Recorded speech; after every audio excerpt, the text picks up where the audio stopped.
Hello and welcome back to the Ideal Nutrition podcast. My name is Torwen Eerkens and I'm here with my co-host Aidan Muir.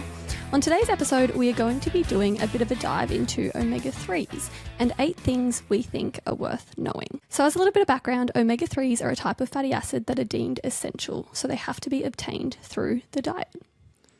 I like the idea of us doing like 8 things worth knowing, because it means like we're not doing a comprehensive, like covering absolutely everything. But I think if you're interested in omega-3s and not an absolute expert, it means you'll learn some things that are worth knowing. So the first thing I'm going to start off with is that there are different types of omega-3s. So we have ALA, which is found in plants, and we have EPA and DHA, which are found in marine sources.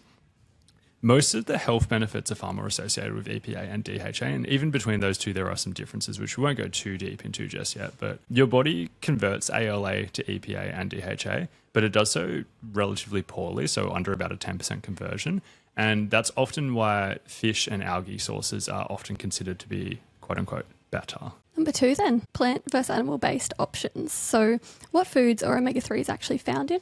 Animal-based, we've got things like fatty fish, salmon, mackerel, sardines, herring, your gold standard. We've also got things oysters, mussels, liver and organ meats can have small amounts as well. Plant-based options then, we're looking more at things like flaxseed and flaxseed oil as the gold standard, walnuts, chia seeds, hemp seeds and canola oil. So adding context to some of those, I got up a chart, and it's hard to like visually do this, but like 100 grams of salmon has around 2 grams of omega-3 on average. So like if you're thinking about how this converts to like supplementation sources, a complicated thing there when I say 2 grams of omega-3 is if you were thinking 2 grams of fish oil, it actually comes out higher than that, because 1 gram of standard fish oil might have, say, 400, 500, 600 maybe milligrams of EPA and DHA, whereas the rest might be marine triglycerides. So 2 grams of omega-3 is higher than 2 grams of fish oil, right? But then similarly for those plant-based sources, like if you're talking like flax seeds and stuff like that, a lot of those plant-based sources have about 1 to 2 grams per 100 grams as well. But obviously we have that conversion stuff. Then the last one is like plant versus animal-based ones is algae is one of the initial sources of omega-3 in the food chain. So fish accumulate omega-3 by eating algae or through the food chain, where smaller fish get eaten by bigger fish. And somewhere through there, that algae has contained EPA and DHA, which is what we're looking for. So the bioavailability of omega-3 in algae is similar to fish. And that's a big deal because it means you can go directly to the source. And especially if you're a vegan, that means that you can bypass any of the fish-based supplements or foods and have something that is directly EPA and DHA in the form of a supplement. Something that's become more well-known recently is the Omega-3 index. So this has been around for quite some time, and I do think it's gaining more and more popularity now, but you can test your own omega-3 status by using an omega-3 index testing kit. It's often categorizing stuff into low status, where less than 4% of the fatty acids in your blood is omega-3, medium, which is 4 to 8, and then great, which is greater than 8%. I do have mild caution around some of those ranges where like it does make it seem just like the higher you go, the better. I'm sure there would be a line somewhere. The majority of people will come out low on this testing as well, just for what it's worth. Like there's a lot of data on like elite athletes showing that you just test an elite sporting team, most of them come out low. So it's like worth knowing. If you were interested in this, you can purchase it online. In Australia, we've got iScreen and also Pillar Performance, among other places as well. And just adding a bit of context, but the reason we look specifically at the red blood cells there is because it does reflect dietary intake roughly over the past 3 to 4 months, which is similar to how if we would look at something like your average blood glucose, we would test HbA1c. So it gives a pretty meaningful, average picture of your omega-3 status rather than a specific number in the blood or something like that. Cool. The fourth one then is its evidence for reducing triglycerides. So omega-3s have over time been proven to be quite beneficial for heart health, with increases in circulating EPA and DHA being associated with reducing triglyceride levels and then also reducing that risk of cardiovascular events. Little caveat is it does appear to be dose dependent to some extent. So a study looking at omega-3 supplementation specifically in those with moderate hypertriglyceridemia, wow, that's a mouthful, found that those on 3.4 grams of combined EPA and DHA had significantly lower level of triglycerides, whereas a smaller dose of 0.85 grams didn't actually make a statistically significant difference. And that's super high. Like if you go back to what I said about like how much EPA and DHA combined is in fish oil, you're like, that's a lot. I'm not going to do the math, it's like 10 fish oil capsules or something like that. That's quite high. Another very compelling study I've seen in this space is it was a big review where they basically got people who'd already had some form of cardiovascular event. They were on statins, so they previously would have had high LDL cholesterol, but statins don't reduce triglycerides noticeably. So they gave them high dose omega-3. And it's kind of like the most niche scenario about like this is like setting things up the best for omega-3 to help. And they used 4 grams of EPA, which is incredibly high. And I assume the majority of most countries would be prescription only as well. It's hard to access, but they did use that. And there was a pretty significant drop off in what we'd call secondary events in terms of people having another cardiovascular event. So I know that gets quite niche, but it is interesting to think that there's like some pretty clear applications for how this can be used too. Number 5 then is the evidence on inflammation and joint pain.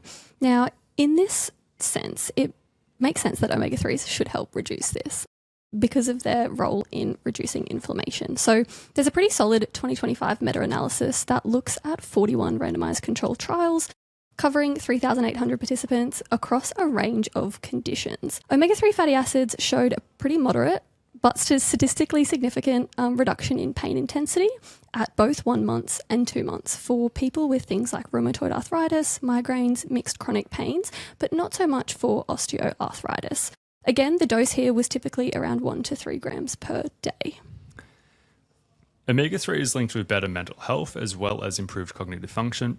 It's still just one factor in these things, but it is a nice bonus. Like I'm always cautious when it comes to anything kind of mental health related. I don't want to ever be like, omega-3 helps heaps because this is just one piece of the puzzle and there's many, many, many pieces. But omega-3 is linked with better mental health as well. In terms of supplements then, we've kind of already gone through a few of these things, but fish oil, looking for an EPA and DHA of around 500 to 1,000 milligrams combined, or 1 to 3 grams of fish oil, makes sense, or algae oil, like we've mentioned, with the same, making sure that there's a decent combination of EPA and DHA in there. Being specific on supplements, I often recommend triple strength fish oil just to make it easier to get to there. A lot of people aren't super keen on having heaps and heaps and heaps of capsules. Many triple strengths get there through 2 ways. Like one is they reduce the marine triglyceride and increase the EPA and DHA.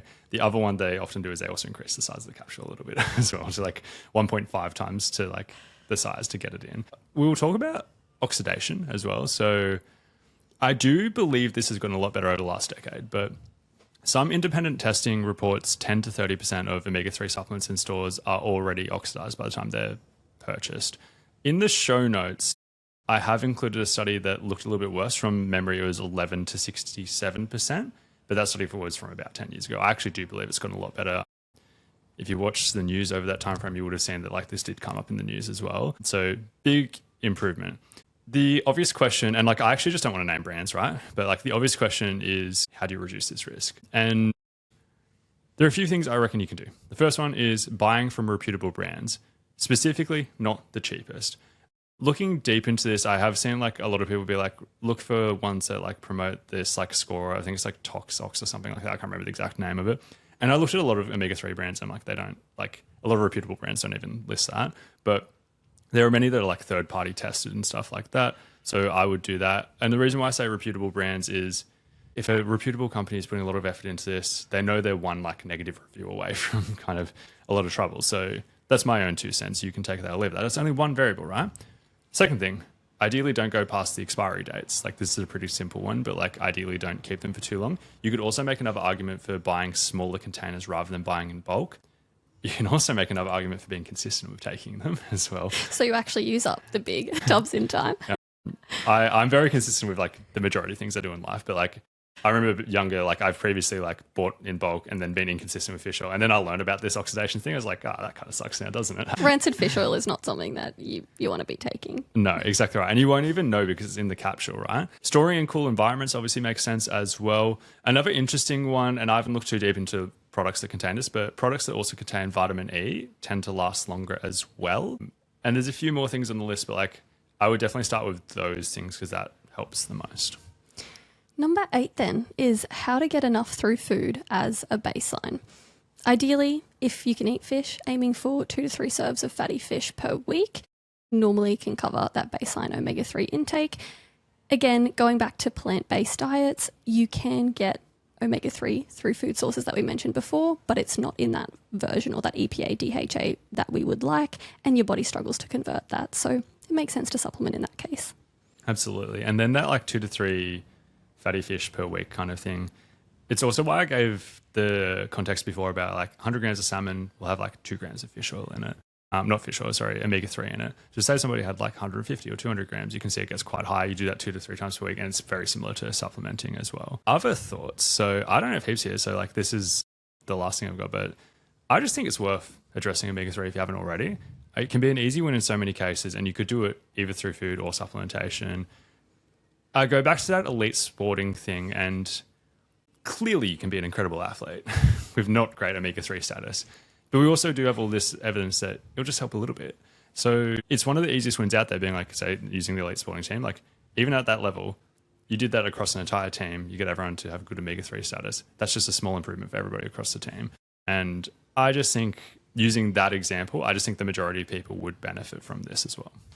My only other thought that I had there was, we know that fatty fish can be quite expensive. This is why supplementation is a good option if that's something you would like to consider. So we'll wrap it up there then. Yeah, absolutely. Well, this has been episode 259 of the Ideal Nutrition Podcast.